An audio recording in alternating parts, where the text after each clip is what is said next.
Юрий Спиридонов до последнего был верен республике и олицетворял идеал сотрудничества церкви и государства.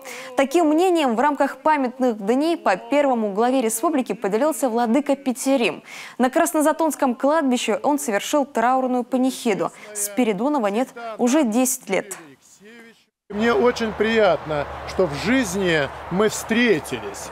Потому как эта встреча, она навсегда останется в памяти, когда я еще был священником в городе Печоре и освящал исполком наш, и смотрю, на втором этаже седовласый такой очень уважаемый мужчина. Вот вызвал сразу уважение. Я святой водой аж на второй этаж, так снизу, крестным ходом, и смотрю, он поклонился, и это был знак, что все-таки церковь и государство в одном месте находятся, в одном уважении, в одной цели для благополучия людей. А этот человек, он всегда работал и служил только не для себя, а для народа.